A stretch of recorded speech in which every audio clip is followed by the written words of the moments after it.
According to Bloomberg reporting, Apple stores in the U.S. saw increased foot traffic over the weekend as consumers worried about how President Trump's steep tariffs would impact prices.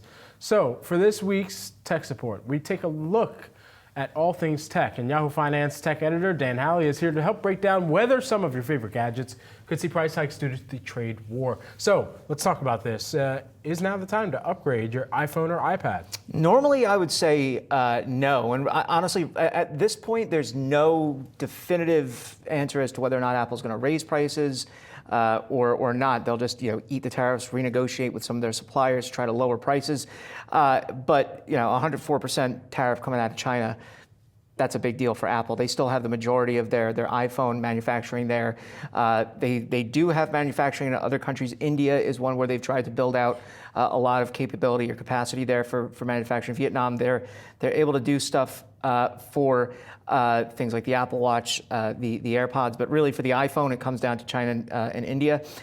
It's tough to say whether or not now is the time, only because, and I generally say that just because we're going to get the next iPhone in September. Mm-hmm.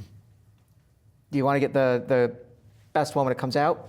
Is the best one going to be more expensive? Right now it's $1,000 for the regular iPhone Pro. I think if all things being equal, I would probably upgrade now just to get ahead of any potential tariffs. Gun to my head, I got to go out and buy a new phone.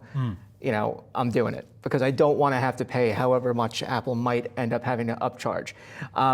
The other thing that we're looking at is not just obviously the price that we could see, but what some are predicting. Dan Ives had said up to $3,500 for an iPhone if it was built in the U.S. Now, that's a very high number. It all depends. We're not completely sure. The reason for that is Apple has to build factories here. They don't got them. They have to get people who can build iPhones here. They don't got them. And then obviously the pay that you would have to pay those individuals. So it really is still hard. But for me, if I'm giving someone advice, I would say buy now, try to avoid those tariff prices. This is just one part of the purchase decision. What about laptops and computers? Look, I mean, semis are exempt, but that doesn't mean things with semis in them are exempt, right? And so that's the iPhone, that's the laptops, that's desktop computers. And so those are also going to be hit pretty hard depending on where they're coming from. Obviously, China, there's a lot built there. Taiwan has a lot built there, and other countries as well do a lot of manufacturing of these laptops, and the U.S. doesn't. And so anything from here, the laptops, desktops, you're going to eventually see some kind of price increase from third-party manufacturers, whether that's going to be your HPs, your Dells, your Lenovo's, what have you. I think for me, especially on when it comes to something like this, a very expensive purchase, usually laptops, desktops, they're pricey. I would absolutely buy one now ahead of tariffs. Just lastly, we got about 20 seconds left here. Video games. They're getting smacked around pretty hard. The consoles specifically. Yeah. The Switch 2 was supposed to be up for pre-order today. I had it in my calendar, and they said, no, we're going to wait to see what the impact from tariffs are. They're built in China as well as Vietnam.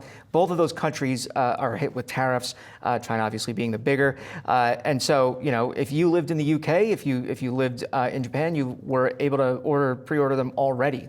But Nintendo basically said, no, we want to figure out what's going on. It's still going to go on sale in June. Yeah. The pre-orders, though, they're delayed. All right, time to make some friends in the UK, I suppose. Yeah. Dan, thanks so much. Appreciate it.